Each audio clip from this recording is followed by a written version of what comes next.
जिम्मेदारी का दूसरा नाम न्यूज नेटवर्क।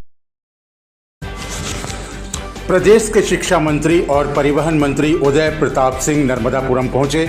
उन्होंने मां गंगाजल संवर्धन मिशन के तहत मां नर्मदा के विवेकानंद घाट पर साफ सफाई अभियान में हिस्सा लिया। मंत्री ने स्वयं घाट पहुंचकर साफ सफाई की और लोगों से भी नदी को स्वच्छ बनाए रखने की अपील की। इस दौरान मंत्री उदय प्रताप सिंह ने कहा कि मां नर्मदा प्रदेश की जीवनदायिनी है और इसे स्वच्छ रखना हम सभी की जिम्मेदारी है। उन्होंने कहा कि नर्मदापुरम में सीवर प्लांट का कार्य तेजी से चल रहा है और उसे शीघ्र ही शुरू किया जाएगा। सीवर प्लांट चालू होने के बाद शहर का दूषित पानी सीधे नर्मदा नदी में नहीं मिलेगा, जिससे कि नदी में प्रदूषण नहीं होगा। मंत्री ने कहा कि सरकार नर्मदा संरक्षण को लेकर गंभीर है और नदी को स्वच्छ और निर्मल बनाए रखने के लिए लगातार अभियान चलाए जा रहे हैं। उन्होंने नागरिकों से भी अपील की कि वे नदियों में कचरा और गंदगी न डालें ताकि स्वच्छता अभियान सुचारू रूप से चलता रहे और स्वच्छता अभियान में सहभागी भी बने। न्यूज नेटवर्क की रिपोर्ट। पूरे देश में जिस तरह से नदियों के संरक्षण और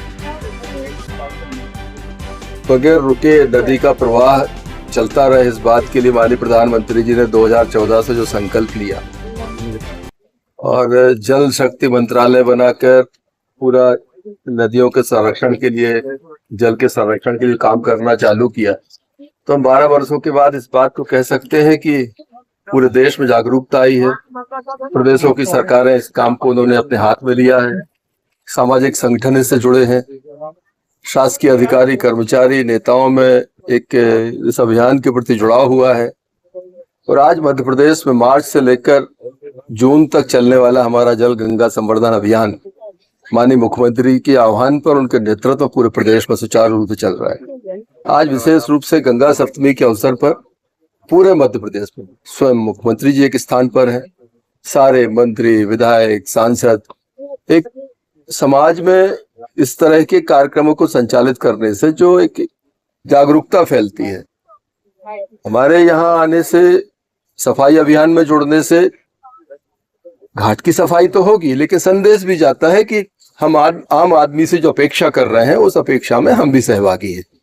और मुझे लगता है ये अभियान, जैसे स्वच्छता अभियान 2014 में एक कठिन विषय लगता था और देश ने उसे स्वीकार कर लिया, ऐसे ही हमारा जल संवर्धन का जो कार्यक्रम है मध्य प्रदेश में नहीं पूरे देश में बहुत अच्छी गति के साथ में चल रहा है। और आगामी समय में ये जो इसे कहें हम कि एक अमृत काल है, जिसमें कि जो भी अभियान चल रहे हैं आगे आने वाले अनेक वर्षों तक लोग इन अभियानों को एक अच्छे प्रयासों के रूप में याद करेंगे जो इस देश में, इस प्रदेश में संचालित किए जा रहे हैं।